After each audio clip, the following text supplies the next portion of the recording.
المشاهدون الكرام، السلام عليكم ورحمة الله تعالى وبركاته. في نشرة الأخبار من الفضائية الإريترية، وفيها توالي برقيات التهاني بعيد الاستقلال.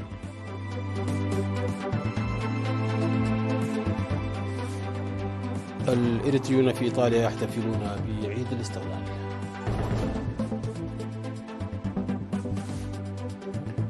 عرض فني في مندفر بمناسبة ذكرى الاستقلال.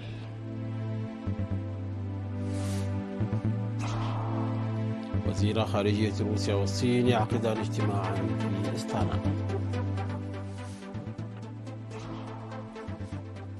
روسيا تتهم أمريكا بأنها تريد نشر أسلحة في الفضاء. وأستراليا ونيوزيلندا تلجيان رعاياهما من كاليفورنيا الجديدة بسبب الاضطرابات.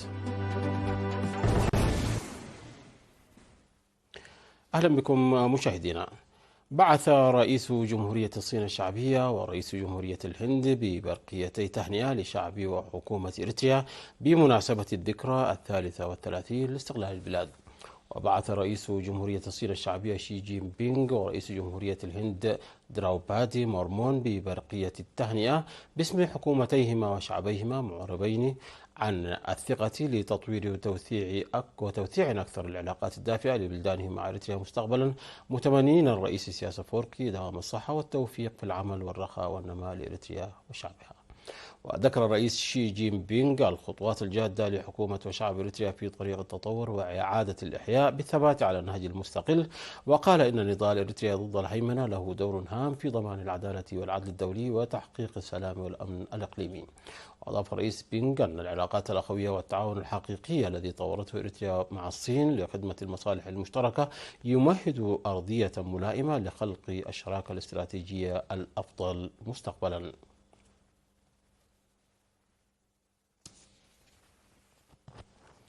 احتفل الإريتريون المقيمون في 6 مدن إيطالية بالذكرى 33 لاستقلال البلاد. وأفاد مكتب الشؤون العامة والمجتمعية أن الاحتفالات جرت في مدن ميلانو وفيرونا وبادوفا ونابولي وبالريمو وبيتزا ببرامج للكبار والشباب والأطفال وأنشطة ثقافية وفنية ورياضية وبرنامج ليرفرف العلم. وفي الاحتفال الذي جرى في ميلانو بحضور عدد كبير من المواطنين والإيطاليين من أصدقاء إريتريا والضيوف المدعوين، أشار قنصل إريتريا العام السيد تخلص أنبات إمام لدى مخاطبته الحفل إلى تضحيات الجسام المقدمة من أجل الاستقلال والدفاع عنه، موضحا انتقال شعب وحكومة إريتريا إلى مرحلة مبشرة عبر التصدي بوعي وتماسك قويين لكافة العدائيات. ووجه الإيطاليون المشاركون في الحفل التهاني لشعب وحكومة إريتريا.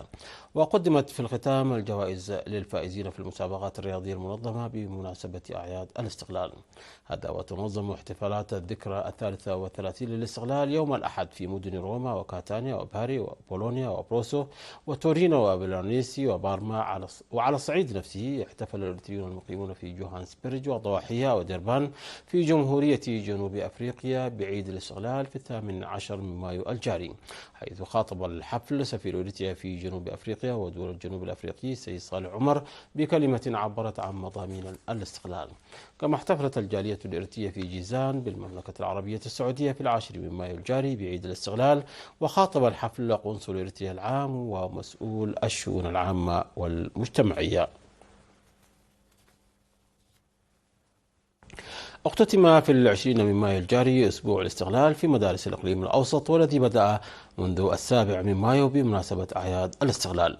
وشاركت في الأسبوع الذي أبرز مضامين الاستقلال والتضحيات المقدمة من أجله ومناشط تعليمية وثقافية وفنية وغيرها، شاركت 256 مدرسة من رياض الأطفال وحتى المرحلة الثانوية.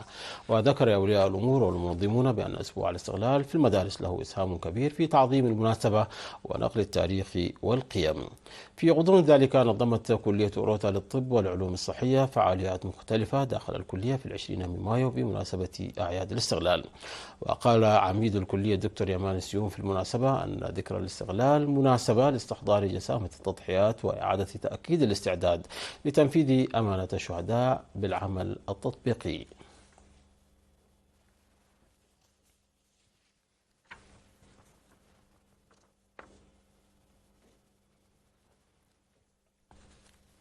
نظم في مدينة مندفرة عرضا فنيا في 20 من مايو الجاري بمناسبة أعياد الاستقلال شارك فيه 15 فنانا، وقدم شعراء من 12 مديرية شاركوا في المسابقة الشعرية بإلقاء القصائد عن الاستقلال في العرض الفني الذي شاهده آلاف المواطنين.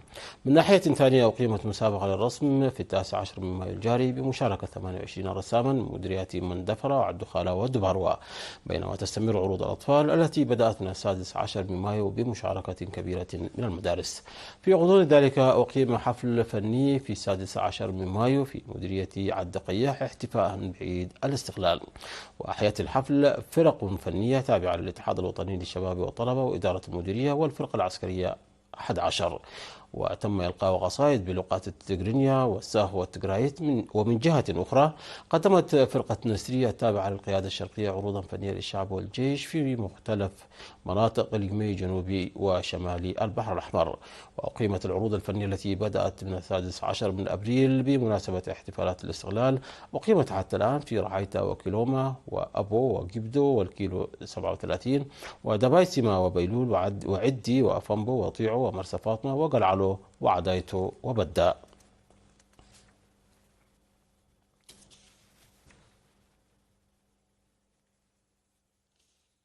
بدأت خدمات الكهرباء في عديز أعدي في مديرية مندفرة، والتي أرسيت بتكلفة 2,400,000 نفق. وأوضح مسؤول الضاحية السيد ياري الذهب تمكين أن مشروع الكهرباء نفذ بتعاون الشعب والحكومة، وذكر السكان أهمية الخدمات الكهربائية في حياتهم، منادين باتخاذ خطوات مماثلة في مجال خدمات المياه. وأشاد مسؤول قسم مد الكهرباء في هيئة الكهرباء المهندس هينوك أميني بمساهمة السكان والمؤسسات الحكومية في الإقليم الجنوبي في تنفيذ المشروع، موضحا تواصل الجهود لتوسيع خدمات الكهرباء. وقال مدير مديرية مندفر السيد هزقياس وهبة أن إدخال الكهرباء في عدة أعداد مواصلة لإرساء الخدمات الاجتماعية التي تقوم بها الحكومة في المناطق الريفية.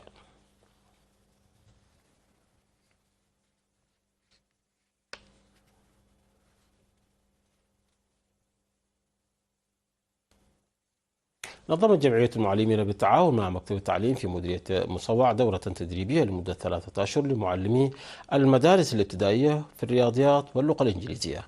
وأوضح مسؤول فرع الجمعية الأستاذ عثمان الطالع في مراسم التخريج في 19 من مايو الجاري أن الجمعية ظلت تنظم الدورات التدريبية لتعزيز القدرة المهنية والكفاءة للمعلمين. وقال مدير مدارس مديرية مصوع الأستاذ إسماعيل صالح أن التدريب يعد استمرارا للتدريب المقدم للمعلمين الجدد. وذكر مسؤول تنمية القدرات البشرية في مكتب التعليم في إقليم شمال البحر الأحمر الأستاذ قرمايزر يعقوب أن الأداء الأكاديمي للطلاب يعتمد على الاستعداد والكفاءة المهنية وأخلاقيات المعلمين. وكان فرع جمعية المعلمين قد نظم دورات تدريبية مماثلة ل60 معلما في المدارس الابتدائية في مديريتي نغفة وأفعبت.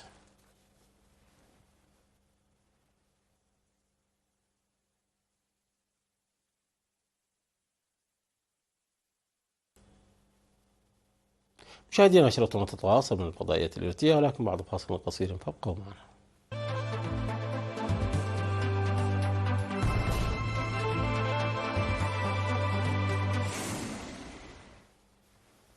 ذكرت وكالة تاس الروسية للأنباء أن وزير الخارجية الروسي سيرجي لافروف عقد اجتماعا مع نظيره الصيني وان كي في أستانا بعاصمة كازاخستان.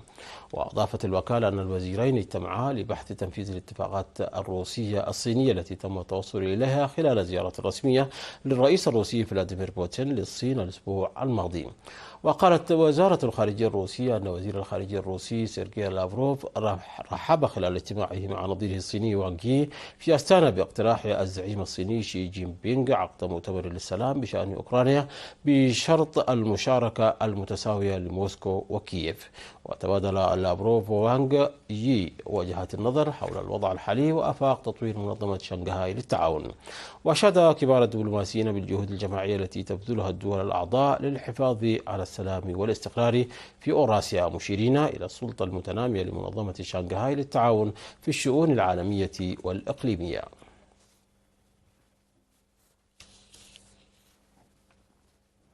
اتهمت روسيا الولايات المتحدة بالسعي لنشر أسلحة في الفضاء بعد يوم من رفض مجلس الأمن الدولي مشروع قرار روسي في هذا الشأن، وبعد اتهامات مماثلة من واشنطن.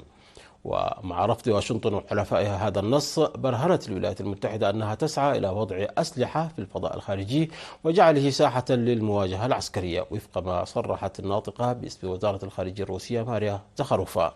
وقالت زخاروفا أن نتائج التصويت على مشروع القرار بشأن منع سباق التسلح في الفضاء الخارجي وأمن الفضاء الذي قدمته روسيا بمشاركة الصين إلى مجلس الأمن الدولي للنظر فيه مخيبة للآمال.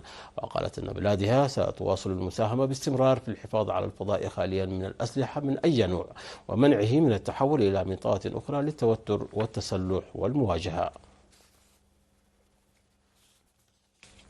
أعلنت أستراليا ونيوزيلندا أنهما سترسلان 3 طائرات إلى كاليدونيا الجديدة في جنوب المحيط الهادي لإجلاء المئات من سياحيهما العالقين في الفنادق منذ اندلاع الاضطرابات في الإقليم الفرنسي قبل نحو أسبوع. واندلعت الاحتجاجات في كاليدونيا الجديدة بعد تبني باريس مشروع قانون جديد يسمح للمواطنين الفرنسيين الذين عاشوا في الأرخبيل 10 سنوات بالتصويت في الانتخابات المحلية. وأثارت تلك الخطوة غضب السكان الأصليين، إذ يرى المنادون باستقلال الإقليم أن ذلك سيجعل من السكان الأصليين من الكاناك أقلية بشكل أكبر. ويمثل هذا التعديل في الدستور أحدث نقطة توتر في صراع مستمر منذ عقود حول دور فرنسا في الجزيرة المنتجة للمعادن والواقعة في جنوب غرب المحيط الهادي على بعد حوالي 1500 كيلومتر شرقي أستراليا. تعرضت منطقة كامبي فيليغري قرب نابولي في جنوب إيطاليا لعشرات الهزات الأرضية هي الأقوى منذ 4 عقود. ورغم أن تلك الهزات الأرضية لم تتسبب بأضرار كبيرة فإنها أثارت الذعر في أوساط السكان في منطقة كامبي فيليري، وهي منطقة ذات نشاط بركاني مرتفع. وقال المعهد الوطني للجيوفيزيا والبراكين أنه تم تسجيل هزة بقوة 4.4 درجات على عمق 2.5 كيلومتر. وأوضح المعهد أنه تم رصد سلسلة من الهزات وصلت إلى 49 في منطقة كامبي فيليغري، مشيرا إلى أن سلسلة الهزات الأرضية هذه هي الأقوى خلال 40 عاما الماضية.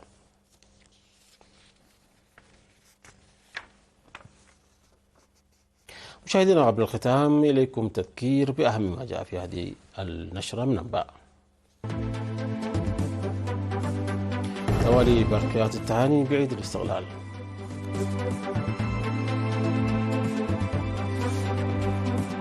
الإرثيون في إيطاليا يحتفلون بعيد الاستقلال.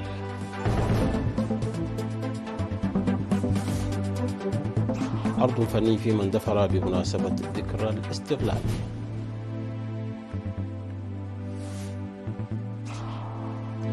وزيرا خارجية روسيا والصين يعقدان اجتماعا في أستانا.